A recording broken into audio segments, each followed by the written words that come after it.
Hey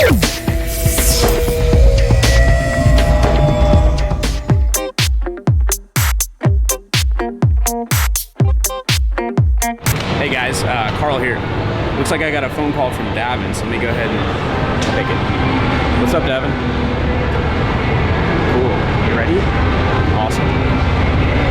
All right, guys, I was Daven Michaels, and guess what? We're going to go interview him right now. Somehow, amazingly, was able to catch him, so now I can go and actually maybe get some secrets for you guys. So, pretty excited about this. This is Carl Schickert with SharkBites.tv or podcast. Hey guys, Carl Shark Schickert here, SharkBites.tv, and I've got a special guest for you. Pretty phenomenal person, New York Times bestseller and CEO and founder of 123 Employee, and he helps many businesses achieve next levels of success, works with many top level people. I'm just actually very excited to even have him here. We had an opportunity to hang out in Vegas. We've hung out in Georgia even. Yep. And just a really cool, phenomenal person with an amazing background. And I wanted to actually get an opportunity to introduce him to you guys as well if you haven't had a chance to meet Daven Michaels. So Daven, again, thank you so much for taking some time and of course. Allowing us to come in here into your domain here. Las Vegas is one of your domains. Thanks for having me. I'm excited. Cool. Yeah. Very good. So I wanted to ask you some questions, maybe even, ask maybe some personal questions even, if you don't mind. Everybody starts somewhere. Yeah. Everybody gets to start somewhere. And, where was your first start? What was something that happened that might have been pivotal in your life that just made you think bigger and take those success steps in the right direction? Yeah, that's a really good question, Carl. I started my business when I was 15. I graduated high school 2 years early, and I started college at 15, and not because I was bright, it was because I hated high school. And I really felt like I was ready to embark on an entrepreneurial journey. Now, during that time, I was an only child. I didn't come with an instruction book, and so my parents kind of let me do whatever the heck I wanted to do. Some of the ideas were stupid, a few of them, were decent ideas. And what happened was I graduated high school early, and my parents really wanted me to go to college, and I didn't really have an interest in college. I wanted to start my entrepreneurial career. But they won, and so I went to the local college, and I was very fortunate because today, if you want to be in an entrepreneurship program, there's a billion of them, right? Every school's got tons of them. But back in my day, there were no entrepreneurship programs. You could get a business degree, but no emphasis in entrepreneurship. But I was very fortunate. There were two gentlemen that were maverick entrepreneurs. They started their business, I guess, in the 50s, and in the 60s and in the 70s, they had some great success. They were actually the first guys to ever put an offer on a box of cereal, and they made millions just from that alone. And so they were super successful. They made a ton of money, and they were retired. No, they were just entrepreneurs. Yeah, these two gentlemen, and they were retired. They'd made a lot of money, and they were done. And they got bored, and so they decided to go back to school and teach a one-year immersion class on entrepreneurship. And I was in that class, and I was just a kid, and they took me under their wing, and I learned a lot from them. But I have to tell you, most of what I learned was from the School of Hard Knocks. I learned from doing, right, as so many do. But what they did teach me was that it was possible. And at such a young age, I felt like it was possible, but I didn't really know it was possible. But they, showed me that, you could do this. These crazy ideas were actually doable. And they inspired me. And within a year, my business took off, and I ended up dropping out of college. So I'm a college dropout. But luckily, things worked out. But I always say that if I wasn't running a big company, I'd be flipping burgers, because that's pretty much what I'm qualified to do on paper, at least. So I don't think so. Yeah. Probably not. But that's amazing, right? So you had an entrepreneurial mind as a young child, but your family was conditioned not to go to school, get a good job, retire. Yeah, and by the way, my dad was a company man. He worked for the same company for 40 years, and he never made more than $30,000 a year, and we lived off of that as a family. My mom didn't work, so so it was. I think probably one of the reasons. There were several reasons why I became an entrepreneur, but one was seeing my dad. I wanted more. And I felt like my dad made such huge sacrifices for us. He was an amazing man. He was my earliest mentor. And I just wanted more. And actually, there was something else that made me really hungry. My Uncle Mo was the wisest man I ever knew. So my dad really inspired me. My Uncle Mo did as well. He was the wisest man I ever knew. And he was the son of a junkyard dealer. So, I mean, that's pretty poor. He grew up dirt poor. He was one of 11 children, okay? And he grew up to become a prolific doctor, a famous Beverly Hills doctor. And so on our holidays, we would drive up. We lived in Orange County, California. On the holidays, we would drive up to Beverly Hills, and I would hang out in his beautiful house and see his beautiful cars, and all my cousins had these beautiful toys, and then we'd go back to our life. And then on the next holiday, we'd come back, and I have the beautiful life, and then we go back to my life. And so all my friends never had that. So I think they never got hungry. But at a young age, I got an angst. I got a hunger to really achieve. I wanted stuff. And, you know, everything that happens to us serves us, right? I mean, for me, it gave me this drive to succeed. And although today, you know, there was a time when I never really took inventory of what I had and never really stepped back and kind of lived in a state of gratitude and kind of audited my life and became grateful for what I had. There was a time when I didn't do all that. Today I do, but it's still, there's this certain part of me that's never quite satisfied, and it's almost intentional.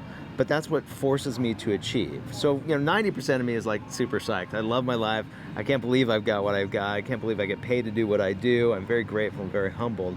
But then there's that 10% that's like never satisfied. But I know it serves me. It makes me move forward. Happy but not satisfied. Yeah, I mean, we grow through adversity, right? We don't grow when we're just coasting. So you got to keep a little bit of that going. Yeah, that's cool. That's awesome. So your uncle was your first like mentor. Second mentor. My dad was my dad was number one. My dad was a mentor not for the reasons you might think. He wasn't a wealthy man. He wasn't a scholar. He was a very simple man. He was the type of guy that got up in the morning, planted his feet on the ground, and was just grateful to be alive. He lived in a state of gratitude before it was in vogue, before The Secret, right? And me, I was much more complicated than that. I always thought that I was the cool guy. And it really wasn't until my dad passed away that I realized how much of him was in me. And I actually have a term for that, and I've written a book series around it, and I call those lessons from beyond. Lessons that pass on to us long after that person that was in our life passed away. And so there's a book series that I author called Lessons from Beyond. There's a TV show that's already been shot around it, and we're just very late releasing it. I have 4 books actually that I've written, and a 5th in the works that have not been released yet. And that's just because when we release a book, there's such a huge marketing push. It requires all our resources as a company, and it's something we can't do on a daily basis. So at some point we'll get these books out there and change very some more cool. lives. So those are some of the next things that are going to be happening. They are some of the next things. Yeah. Probably next year. Oh wow. Yeah, cool. I think so. Cool. It's the time, right? It's gonna. I think so. All right, so let's fast forward a little bit in your life. So we've got your childhood your mentors, your father and your uncle. Yeah. Uncle kind of gave you like a taste, but you couldn't have. He did. You know, he there's really a taste. did. He got me hungry. Got you hungry. Yeah. Like a little spoonful. Unintentionally. Yeah, unintentionally. But you knew that's what you wanted. Yeah. That's something you wanted to be. And you know, probably somewhat intentionally too, because he really programmed me. My uncle was so brilliant, and not only was he a scholar, but there was something special about him that he channeled from above. I can't explain it, but everybody followed him. Everybody literally listened to every word that came out of his mouth. You know, like it was like I don't know, a message from God or something. Yeah, he did. And so everything he told me to do, I always did without question because he was so damn smart. And one of the things he told me when I was very young is he said, you should start a business. And I think I was 17 when he said, I mean, I kind of started things, but at 17, he told me, he said, listen, he said, there's a bunch of rich doctors and lawyers in Beverly Hills that don't have the time or the inclination or the know-how to dress themselves. And I was in the clothing business at the time. I was in retail. I was the youngest assistant manager for Bullock's Wilshire, which is now Macy's, okay? And he said, these guys need somebody to do the shopping for them and match their clothes together, and they just don't want to do it, and they'll pay you a lot of money to do it. So I started a company. That was my first business. And later that morphed into my first clothing store when I started my own clothing line, and which I'm not in that business anymore, but that was my first business. Wow. Did not know that. Yeah.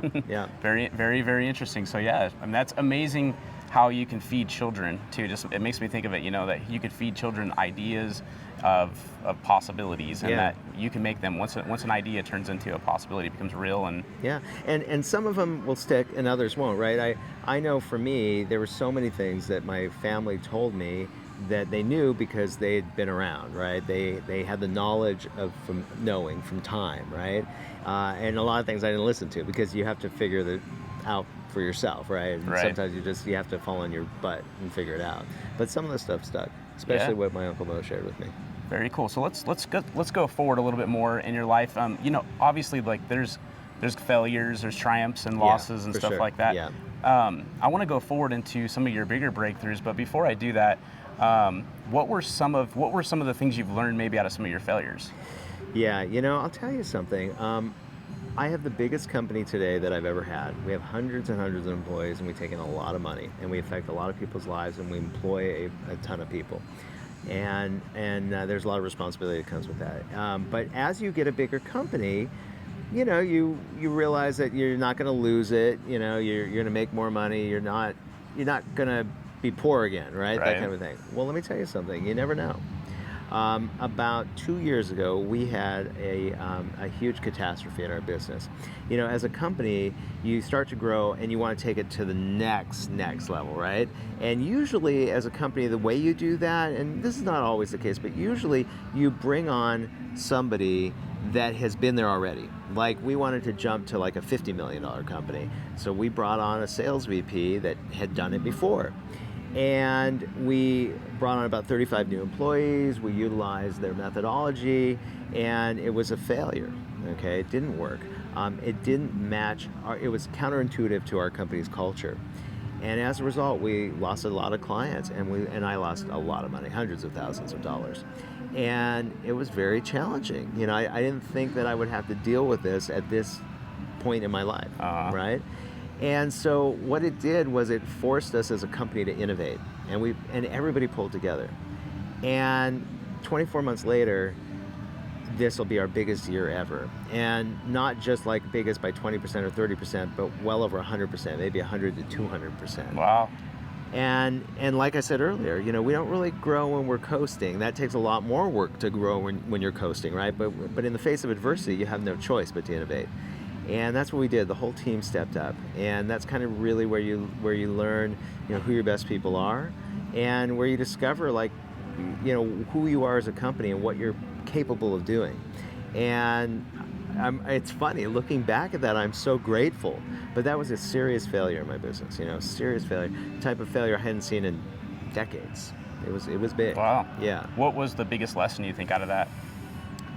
The biggest lesson. Okay, so when you bring on, you tend to bring on people that have been places you want to go, right? I think that works, and sometimes it doesn't work. And what I learned is that as a management team, I think we're a lot more capable than I thought we were. Now, I always thought that we were pretty dang cool, but I think that we're really capable of bringing our company to exactly where we want it to go. Well, you mentioned innovation. Yeah. That innovation it reminds me of like companies that failed and went out of business because they didn't innovate with time. Failed to innovate. So that seemed like it was very pivotal, and maybe even the blessing in disguise for the company. It was absolutely a blessing in disguise, and I think that we have the ability with our core management team and maybe a few more people to take it to $100 million, to be a $100 million company. And I didn't think that before. Now we may have to bring on some contractors along the way, but we're certainly not going to give them the kind of control that we did back then. So I think we can do it. It's pretty cool. Yeah. Cool. So what are you currently working on right now? Got a couple of exciting things, but the most exciting thing is, when we started the business nearly a decade ago, our niche was outsourcing for small businesses. Today we work with small and medium-sized businesses, but really the core of our business has been small business.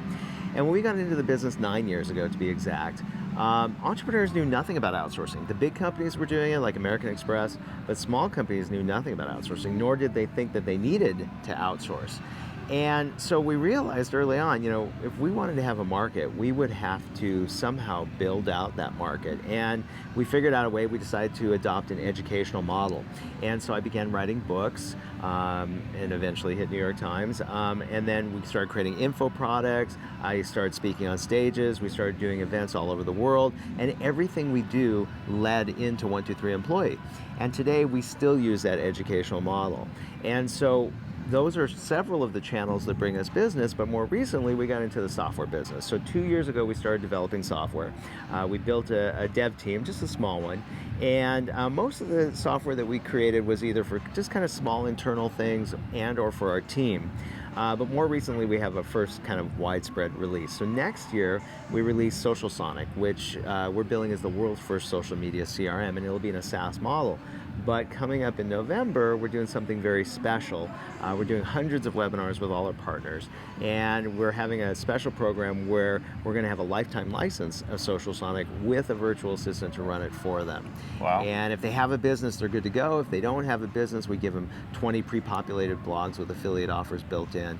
And I think that we have the potential to make it the biggest launch of this year. Wow. And so I'm very excited. It's a lot of work. Oh my God, it's so much work, and we're about 30 days out. Awesome. Yeah. Awesome. That's pretty exciting. Yeah. Good time to be. Very exciting. And tell you've worked very hard on it too. We have worked very hard. But it sounds like a really incredible program. Yeah. We're creating leads for small to medium-sized businesses. And I've learned over the years that I believe. Matter of fact, I'll share with you my market research. So I have the privilege of speaking on stages all over the globe to entrepreneurs just like you and I and you, and if you're listening to this, and I always ask entrepreneurs questions. I'm a naturally inquisitive person. I love people. It's a trait that I got from my dad. He loved people that loved him right back. And so I always ask entrepreneurs, what's the biggest challenge you're facing in your business today? And although I always receive a myriad of different responses, it always comes down to two. Would you like to know what they are? Sure, absolutely. Okay. So what do you think number one is? Any guess? Capital. Capital. Okay, yes. So capital is usually number 3. Okay. Number 2 is leads, and number 1 is time. Okay. Believe it or not. Okay. I would have thought it would have been leads or business coming through the door. Because if you don't have business coming through the door, you're out of business, right? Sure. But no, entrepreneurs, they all say time. I need more time. I need more time. Time is that one precious commodity none of us can buy. Once it's gone, it's gone. You can't leverage and get more unless you outsource. So I believe that leads is the lifeblood of all business. Yeah, absolutely. And if you can dial in your marketing, if you have a ton of business flowing through the door, if your bank accounts are overflowing with money, then you can probably buy yourself out of just about any challenge you may face in your business, right? You can find somebody to help you out, right? And so, that's always our focus. And Social Sonic is just one of the many tools that we've created to generate literally unlimited leads. And we feel that's been my mission, for the last decade, is to really empower entrepreneurs, show them how to generate more business, but then once they understand it, show them how to leverage it, outsource it so they can focus on the income generating activities in their business and the things that really juice them and excite them. Are there certain niches that you mainly focus on for that, or we really don't? Or does it really matter? It's just the need for a lead? Yeah, we really don't. We're all over the option. board. I will tell you that a lot of our client base, we do have a high concentration of authors, speakers, consultants, small mom and pop businesses, but we can service just about any business. Cool, very cool. Yeah. Very interesting. Well, anything else too? Is there anything you want to bring out, that you'd like to tell our folks? Something that, I don't know, like could help them for the day or help them for life, or like maybe some life lessons or something like that? Sure. Well, a few probably. If you currently have a business, so many businesses don't realize that marketing is the lifeblood of their business. I don't know how that can happen. I meet people all the time that spend $100,000 to open a storefront and then neglected to budget a penny. If you build it, they'll come. Yeah, and That's neglected to budget a penny for marketing. It's like, that's just pure insanity. So certainly, think about marketing. Matter of fact, that's all you should really be thinking about. The rest can be figured out. Let's see, what else would I tell you? If there's somewhere you want to go, find a mentor. Latch onto them and let them pull you through. I always say if there's a shortcut, I'll always figure out the shortcut. I even shortcutted my kids. I didn't have kids. All my friends started having kids. One day I met my girl. She came with 2. And so I never changed diapers. I shortcutted that too. I can shortcut anything. And that's kind of what I am as a growth hacker, right? And as you are too, I know. And so, I found that no matter where you want to go, no matter how innovative you think you are, there's always somebody that has walked that path before you. So why not just align yourself with them, give them some value, help them out with something, and they'll help you and show you how they did it. So that is certainly a shortcut. And if you're looking to start something new, what I would highly suggest is, so many entrepreneurs have the shiny bright object syndrome, right? So you chase one thing and then the next thing and the next thing. And I never meet an entrepreneur that doesn't have more than 14 businesses, okay? How is it possible to run 14 businesses successfully unless you have millions and millions of dollars? So listen, focus on one thing. You know, just focus on one thing. If you have to focus on more, focus on two. But really, focus on one thing, and that's where you will see the fruits of your labor. I mean, I do a lot of different things, but everything is really focused on my outsourcing company these days, and for the last decade. And we've had momentous growth as a result. And finally, if you're looking to start something new, and even if you currently have something, that is, don't quit. The only way you succeed is by not quitting. I'm a success story only because I fell on my ass a million times, you know, and you ask anybody else that's been successful, they failed their way to success. So, you know, the only way you're going to fail is if you stop, right? Otherwise, you're going to eventually figure it out. So that's my words of wisdom for whatever it's worth. Awesome. That was tons of stuff right there. Happy to help. Definitely internalize that. Even some of that I think was maybe like good for me too. Cool. Yeah, it's good for me just saying it. So yeah. So definitely, I really appreciate you coming on and showing some support for our little channel here. Yeah, and my pleasure. I appreciate everything you're doing, and I look at you as a mentor as well. Yeah, me as well, buddy. Thank you. And you know, that's all the stuff that he said. Just take that advice. Run with it. I've done it myself. I've done some of these things myself. I have a mentor. Yeah. I've had multiple mentors in life. Yeah. I've failed a million times. It's just like one of those. It's one of those things you start to not even look at failure as failure. It's just part of it. Well, part also of the one more thing too to say is that, you know, failure today is so different. Like, I remember, you know, in my day, I'm an old guy, and when I started all my businesses in the early days, they all required brick and mortar, okay? Yeah. You had to get a storefront, you had to build it out, you took massive risk, and when you blew it, you paid the price. Today, what do? You throw an offer up on and I gotta share one more wisdom. Okay, so if you're creating a product or something, test the concept before you create the product, right? I mean, I meet people that spend 3 years developing a product because they want it and nobody else wants it. And God, yeah, me too. And what a letdown that is. You know, today you could throw something up on the internet, see if it sells, then refund the money, and then you know you got a product, or make it fast enough to fulfill whatever. It's just totally different. So your failures can be small. You know, not like the big, like people don't even understand the failures that we used to have to take, even as small business people. So it's a wonderful time to be in business today. There's more competition than ever because of that, because it's so easy. The barrier to entrance is so much lower. But, you know, I would rather have the competition, which keeps you on your feet, than have that barrier to entry and that high level of risk. So, you know. That's awesome. Last of my words of wisdom. Yeah, no, awesome. so many good nuggets there. So much wisdom right there. Thanks, man. Definitely. Well, thank you so much for being on the show, and can't wait to continue to see where you take your business to the next level. It's already at a high level already, but to continue to watch it grow is just phenomenal and proves that it can be done. So again, thank you so much. Appreciate it, brother. Thanks for the time. All right, guys, this is Carl the Shark Shooker. Thanks for joining us here at sharkbites.tv or on our podcast. Other than that, keep tuning in, make sure you subscribe, and we'll see you on the next one.